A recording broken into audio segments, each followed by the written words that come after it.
Vamos a continuar entonces en este día con lo que dejamos el año pasado, inconcluso, que es, estamos leyendo el libro de los Hechos, estamos estudiando la vida del apóstol Pablo.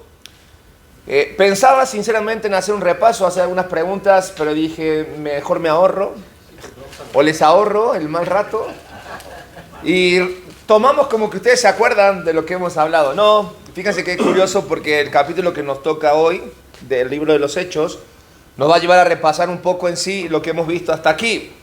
El año pasado dejábamos al apóstol Pablo camino a Jerusalén, ¿se acuerdan?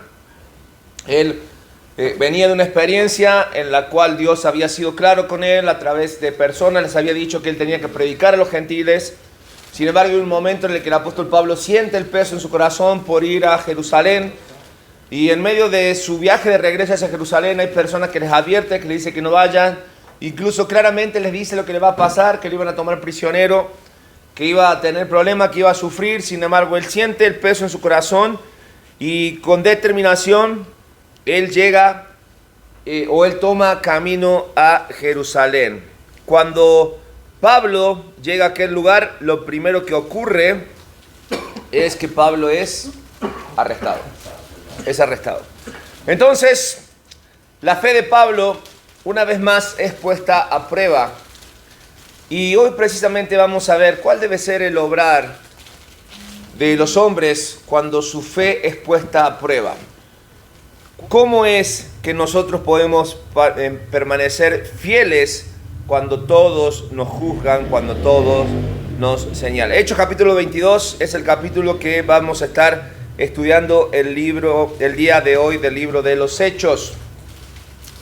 Y déjenme comenzar diciéndoles que vivimos en una sociedad donde los hombres somos presionados a definirnos de diferentes maneras.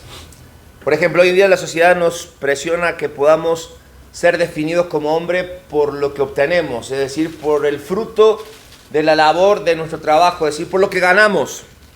Otros son obligados o llevados a definirse por las cosas que consiguen, por las cosas que poseemos. También muchos hombres son presionados para definirse por la imagen que proyectan hacia la sociedad y otros por el respeto que perciben. Pero vamos a ver hoy, a la luz de la palabra de Dios, que la Biblia nos enseña que un hombre no se define por su estatus, sino por lo que él decide en cuanto a quién obedecer.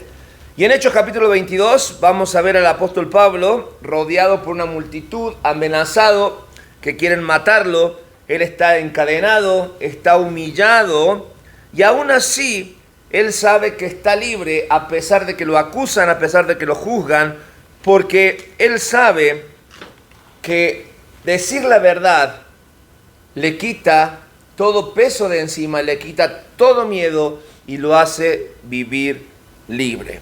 Capítulo 22, decíamos, Pablo es arrestado en Jerusalén, quieren matarlo, y Pablo en este capítulo no va a predicar un sermón, sino que él va a contar su testimonio, va a contar su historia, y va a mostrar cómo un hombre, por el hecho de ser respaldado por su testimonio espiritual, tiene autoridad. Porque ¿sabes qué? Dios usa a aquellos hombres que saben explicar quiénes eran, quiénes son y qué es lo que ha cambiado en su vida. Y eso es fidelidad cuando nuestra fe es puesta a prueba. Vamos a ver rápidamente cuatro puntos en esta mañana acerca de esta realidad en nuestras vidas. Y el primer punto lo encontramos en los versículos 3 al 5 de Hechos capítulo 22. Así comienza el apóstol Pablo su defensa, recordando él quién era, porque él va a manifestar que un hombre que puede defender su fe realmente está convencido, y completamos nuestro punto número 1 en nuestras hojas. Un hombre puede tenerlo todo y definitivamente estar perdido. Ya hemos visto hasta aquí que el apóstol Pablo, que no deja de ser Saulo, sino que sigue siendo Saulo para para una parte de las personas y Pablo para otro, ¿sí? Vemos claramente que él reconoce que vivió mucho tiempo sinceramente equivocado y aquí lo está recordando. Pablo es un hombre respetado, pero entiende que lo que le daba respeto ahora ya no cuenta. ¿Por qué? Porque dice la palabra de Dios en Proverbios capítulo 14, versículo 12, y me ayudan a leerlo ahí por favor en sus hojas en voz alta, que dice Proverbios capítulo 14, versículo 12. Hay camino que al hombre le parece derecho, pero su fin es camino de muerte. Hay caminos que al hombre le parecen derecho, pero ¿qué pasa? El fin de esto es muerte. Y el apóstol Pablo, lejos de defenderse y lejos de reclamar su condición, porque sí, podemos decir, Pablo tenía un currículum, Pablo tenía un futuro, si lo quieres ver, porque delante de los judíos, presentar esas cartas que él estaba presentando, era decir, oye, no me puedes tocar, soy uno más de ustedes. Y es más, hasta tengo mucho más currículum que muchos de ustedes. Soy educado, soy estudioso, soy una persona respetada, aprendí a los pies de los mejores. Acá en este lugar donde estamos juzgando, el mismo sumo sacerdote puede dar cuenta de quién soy yo. Pero más allá de usar eso para su defensa, él está diciendo, mira, todo eso sí era yo, sí soy yo. Pero poco a poco voy entendiendo de que eso no me definía. Y estoy aquí para presentar otro tipo de defensa.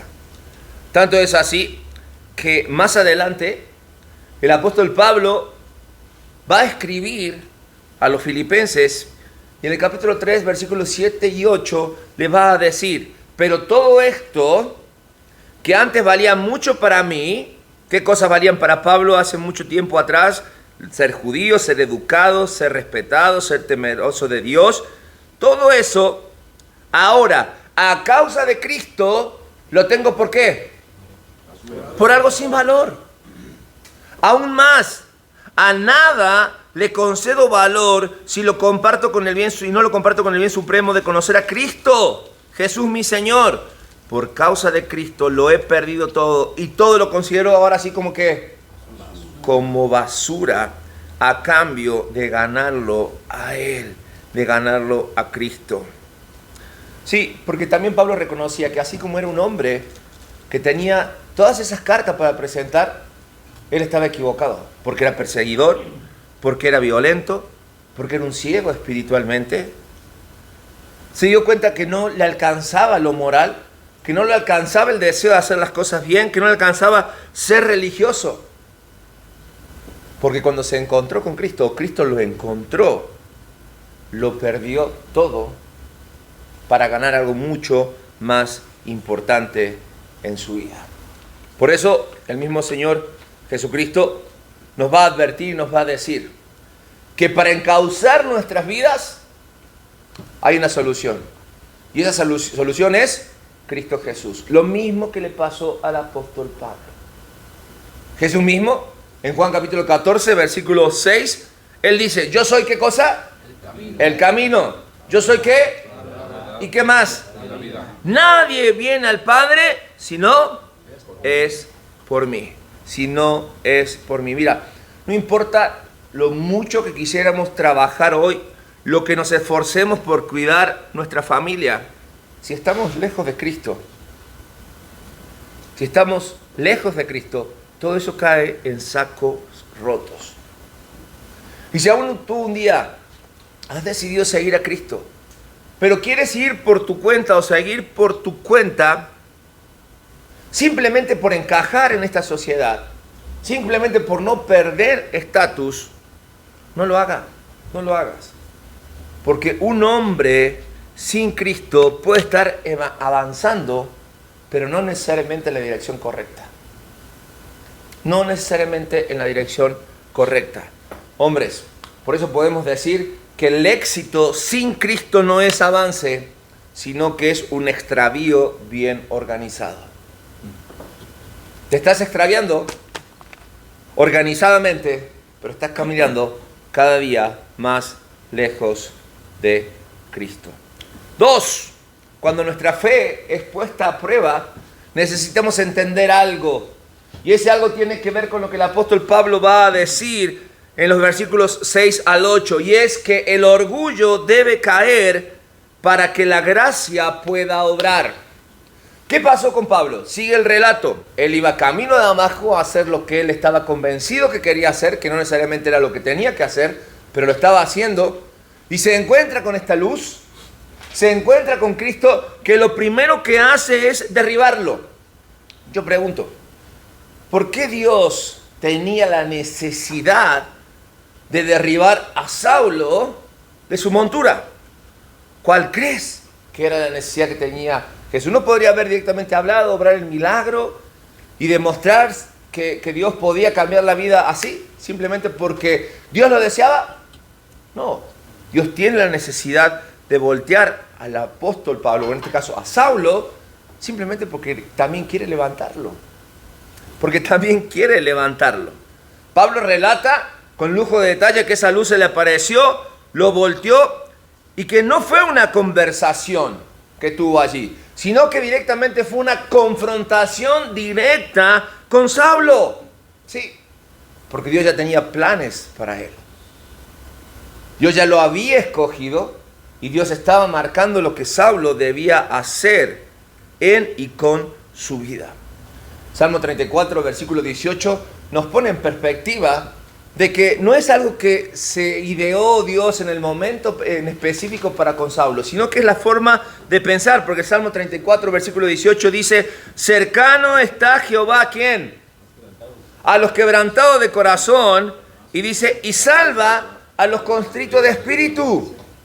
Mira, simplemente pensemos por un momento las personas que Dios llamó y utilizó.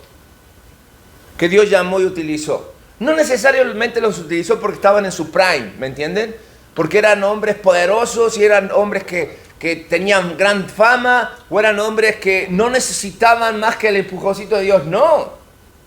La mayoría de los hombres que Dios utilizó, hombres y mujeres que Dios utilizó, los tuvo que recoger, los tuvo que levantar después de darse un golpe de realidad con sus vidas. Con sus vidas, esa es la realidad.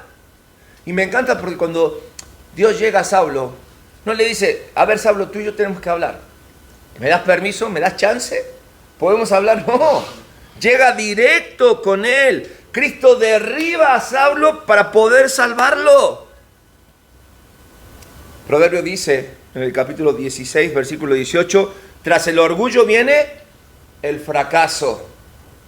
Y tras la altanería, ¿qué cosa? La caída. La caída. Muchos hombres no cambian porque nunca han tocado fondo. Muchos hombres no entienden que Dios es el que permite las crisis y trae las crisis a nuestras vidas. Por eso debemos entender, aquellos que tememos a Dios, que crisis son oportunidades. ¿Sí? Dios permite en nuestra vida las enfermedades, Dios permite en nuestra vida los fracasos, Dios permite en nuestra vida la ruina, Dios permite en nuestra vida la soledad. Hay ejemplos claros, quizás tu vida, mi vida es un ejemplo de cómo Dios ha permitido crisis. En la palabra de Dios pienso en Job, ¿no? Un hombre justo que lo tenía todo y su fe fue puesta a prueba al punto que lo perdió casi todo. Se quedó con su esposa, ¿no? Pero también pienso en la persona de Cristo. Es la forma que Dios tiene de obrar para poder exaltar. Cristo dice que siendo Dios, se humilló tomando forma de hombre, y aún más fue su humillación tomando forma de siervo, al punto de llegar a una cruz. Antes de la exaltación tiene que venir la humillación, para que realmente entendamos que no es para destruirte que llegan a nuestras vidas las crisis, sino para despertarte, para entender que lo que estás haciendo no depende de ti, sino de lo que Dios quiere y puede hacer ante y contigo. Dios no quiere tu orgullo, por eso Dios no negocia con el orgullo. Dios en ningún momento vemos que negocia con el orgullo, sino que lo rompe. Su accionar es, primero nos tumba, para después formarnos. Por eso, si tú realmente quieres la bendición a tu vida, no luches, sino mejor ríndete. Ríndete delante de Dios para recibir la bendición. Hay muchos hombres que quieren la salvación, pero que no quieren pasar por la humillación. Hay muchos hombres que quieren vivir el propósito, pero no quieren pasar por el quebranto. Y es lo que Pablo está diciendo. Mira, yo venía empoderado, venía montado, y me rodeó una luz y me tiró al piso. Y me humilló. Hebreos capítulo 12, versículo 11 dice: es verdad que ninguna disciplina al presente parece ser causa de gozo, sino que ¿qué hace la disciplina? Genera tristeza, pero después da fruto apacible de justicia a los que en ella han sido ejercitados. Dios no te va a herir para destruirte, recuerda esto, sino que Él te va a herir para sanarte. Él te va a herir para sanarte. Por eso Dios lo que quiere es quitarte el control para poderte dar después una dirección y decirte por dónde ir.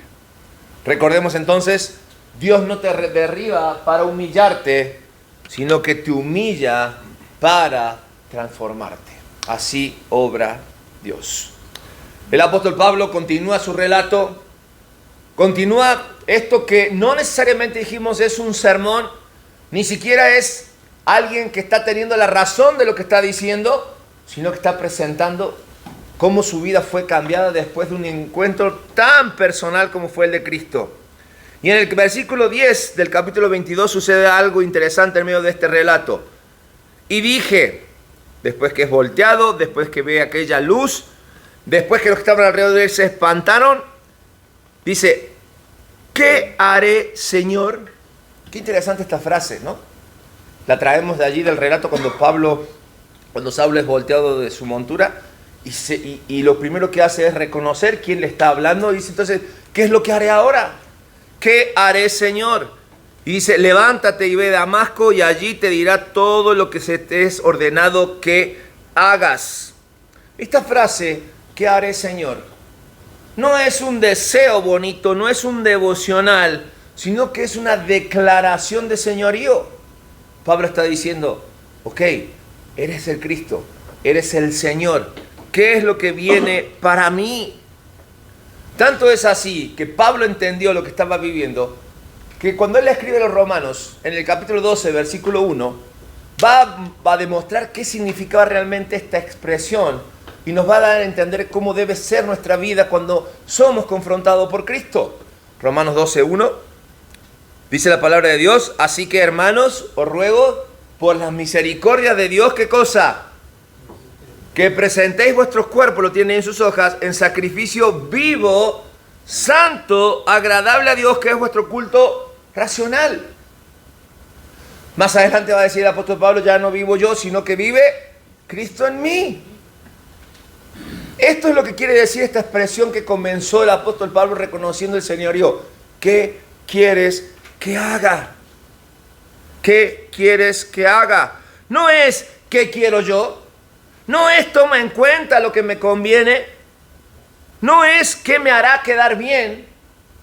Sino es ¿qué haré, Señor? Ahí quedó Pablo, ahí quedó Saulo. El viejo quedó definitivamente camino a Damasco. El hombre que entró a Damasco no era el mismo que venía camino a Damasco. Después del encuentro con Jesús, hay una rendición total de parte de Saulo. Él entendió quién lo había encontrado. Él entendió de qué se trataba. Por eso un verdadero hombre de Dios se reconoce no por lo que pide, sino por lo que obedece. No por lo que pide, sino por lo que obedece. El mismo Señor Jesucristo dejó marcado el camino por donde nosotros debemos de andar. Y en Lucas capítulo 9, versículo 23, Jesucristo dijo así: y decía a todos, si alguno quiere venir en pos de mí, ¿qué dice?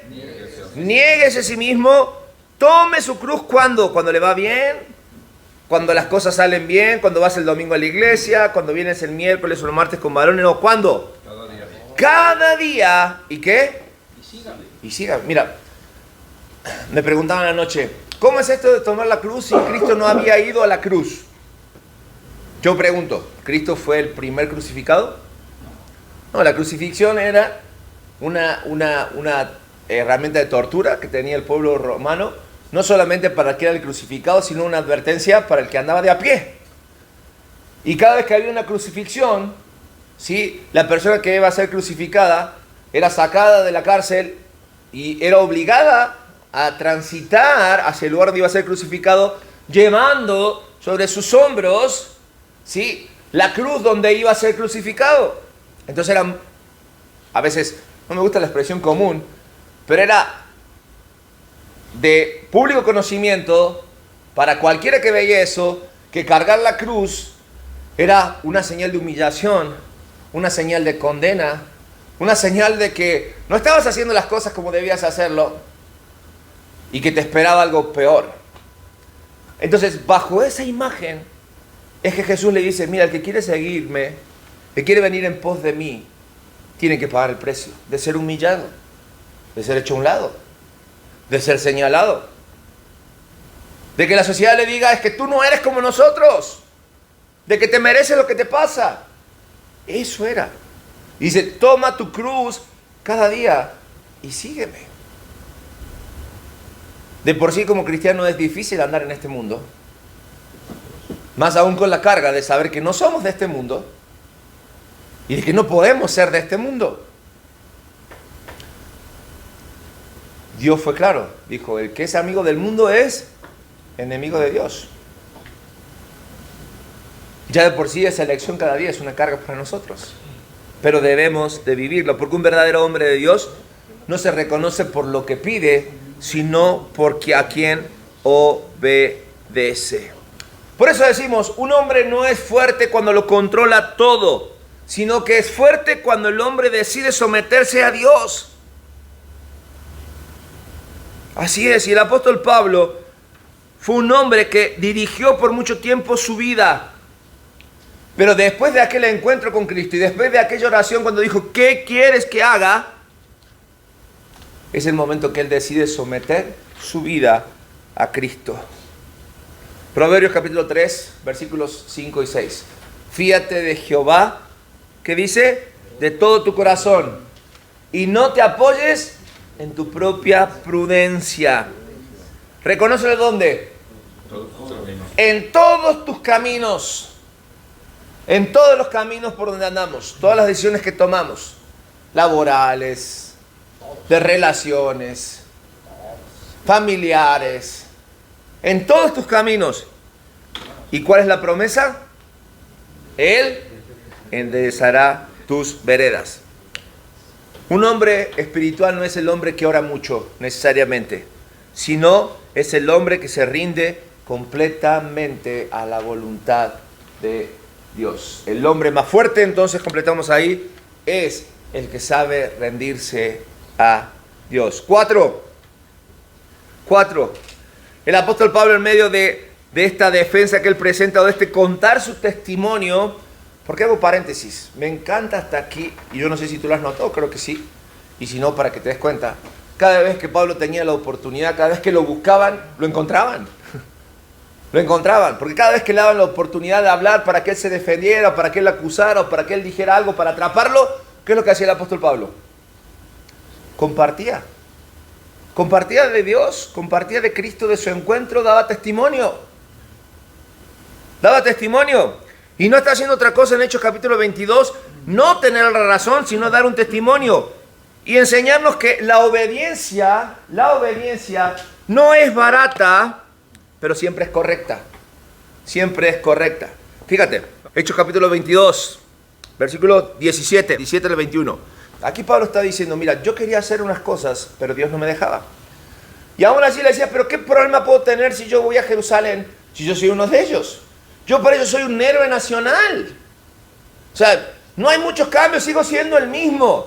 Y dijo, no, yo ya te escogí para otra cosa. Entonces Pablo decide obedecer y va a los gentiles. La obediencia a Dios le quitó todo aquel reconocimiento que podía obtener de su pueblo. Y sí pasa, cuando nosotros decidimos obedecer a Dios, se apagan los aplausos que antes nos reconocían. Sí, sucede en nuestras vidas que así como a Pablo lo rechazaron aún cuando él predicaba la verdad, a nosotros también nos rechazan y nos señalan. ¿Cuántas veces no te ha pasado que por obedecer a Cristo has perdido oportunidades? De hacer trabajo, has perdido amigos, has perdido negocios, incluso hasta familiares cercanos te han dado la vuelta a la cara y ya no te reconocen o no quieren saber nada contigo. Es el precio a pagar, porque la obediencia no es barata, pero es la correcta, es lo que tenemos que hacer. Juan capítulo 15, versículos 18 y 19, Jesús nos advirtió de esto y dijo, mira, si el mundo te aborrece, si el mundo te hace el fuchi, sabed que a mí me aborrecieron primero. Esa es la realidad. Si fueres de este mundo, el mundo amaría lo suyo. Pero porque no sois del mundo, antes yo os elegí del mundo, por eso el mundo os aborrece. Entonces que no me acepten, entonces que me hagan un lado, que me señalen, lejos de ser algo que me haga mal, tiene que ser algo que me hace bien, definitivamente. Porque da una señal clara de que no somos de este mundo. Si tu presencia incomoda a las personas, si tu forma de hablar incomoda a las personas, si tu forma de hacer negocios incomoda a las personas, porque tú quieres agradar a Cristo, da gracias a Dios por las puertas que se cierran en el nombre de Cristo. Porque te están demostrando y confirmando de que el mundo no te quiere porque no eres de este mundo. Pero yo quiero obedecer al Señor, yo quiero agradar a Dios. ¿Por qué las cosas no me salen como yo lo quiero? Porque la obediencia a Dios no siempre trae aceptación de este mundo. Te diría, casi nunca trae aceptación de este mundo. No hay en la palabra de Dios un siervo de Dios que trajera la verdad, que fuera aceptado con los brazos abiertos. ¿Te acuerdas cuando estudiamos a los profetas? Traían palabra directa de Dios y el mismo pueblo lo rechazaba. Es más, iban contra su vida. Bueno, el mismo Señor Jesucristo vino a lo suyo, pero los suyos no le recibieron. No le recibieron. La palabra de Dios dice en 2 de Timoteo, capítulo 3, versículo 12. Es cierto que todos los que quieren llevar una vida piadosa en unión con Cristo Jesús, ¿qué dice? Sufrirán persecuciones. Es la realidad. No pretendas encajar en este mundo. No pretendas el reconocimiento, el aplauso de este mundo. Por eso hay tantos cristianos que hoy viven divididos. Quieren agradar a Dios, pero temen quedar solos. Temen ser rechazados, ser ridiculizados. Cristo no prometió que si Él llegaba a tu vida te ibas a volver el más popular. Él prometió que ibas a andar en la verdad. Él prometió que ibas a tener un propósito. Él te prometió vida eterna. Pablo mismo dice, cuando a mí me vieron a los gentiles, me explotó la bomba en la cara. De la nada la gente me empezó a odiar. Y de ser un perseguidor celoso por defender la fe, ahora soy un perseguido por vivir la fe. Y Pablo le escribe a los Gálatas. Fíjate lo que dice, capítulo 1, versículo 10. Alguien que no lea. Yo no busco ¿qué? La aprobación de los hombres. Fíjate, yo no busco la aprobación de los hombres, sino ¿de quién, Franco? De Dios. La aprobación de Dios. No busco quedar bien con los hombres. Si yo quisiera quedar bien con los hombres, ¿qué dice? Ya no sería un siervo de Cristo. Tenemos un Dios congruente que espera que nosotros vivimos nuestra vida congruente. Se los dije hace un minuto atrás. ¿Cómo piensa Dios? Si tú eres mi siervo, si tú eres mi amigo, si yo soy tu amigo, tú no puedes ser amigo de quién. No puedes transar con el mundo. No se trata de eso. Y damos gracias a Dios porque el rechazo del mundo puede ser definitivamente una puerta que se abra a lo eterno y a lo divino. a lo eterno y lo divino. Hombres, si hoy tu fe, la fe que hoy vives, no incomoda a nadie, aguas, hay un problema, porque no estás impactando con tu vida a nadie. Dios no te salva solo para perdonarte, sino que Dios quiere usarte. Quiere que seas un instrumento útil en sus manos. Decíamos al principio, Hechos capítulo 2, no es la historia de un hombre que tiene la razón. Es la historia de un hombre que tuvo valor. Es la historia de un hombre el cual hoy Dios sigue buscando. No hombres perfectos. No busca Dios hombres perfectos. Busca hombres obedientes, hombres que se rindan ante el poder de Dios, hombres que sean valientes. Dios sigue buscando esos hombres hoy en día. Hombres que se rindan a lo que Dios quiere hacer en tu vida y con tu vida. Así que la próxima vez que identifiques que tu fe es puesta a prueba por los señalamientos de los demás, no tengas miedo. Honra a Dios, porque Él está trabajando en tu vida. Amén. Vamos a orar, hombres. Padre, en esta hora te damos gracias por tu palabra. Gracias por el testimonio de Pablo, Señor, que aún en medio de la dificultad de su vida y las situaciones adversas que él estaba pasando y viviendo, vio la oportunidad, la aprovechó y marcó claramente la diferencia. Cuando su fe fue puesta a prueba, la gloria y la honra fue para Dios. Y él aprendió y creció en medio de las dificultades. Señor, que el anhelo de nuestro corazón no sea buscar el reconocimiento de este mundo, sino anhelar el día en que estemos frente a ti y recibamos de ti las palabras que anhela nuestro corazón. Bien, buen siervo fiel. Que el andar en esta vida, el peregrinar por este mundo, sea una constancia en nuestras vidas, la gloria y la honra a un Dios todopoderoso. Y que nuestra vida hable por nosotros mismos, que nuestro testimonio sea claro y que podamos rendirnos todos los días al señorío de Cristo. Que este sea nuestro sentir en este año que comienza. Lo oramos en el nombre de Cristo Jesús. Amén y amén.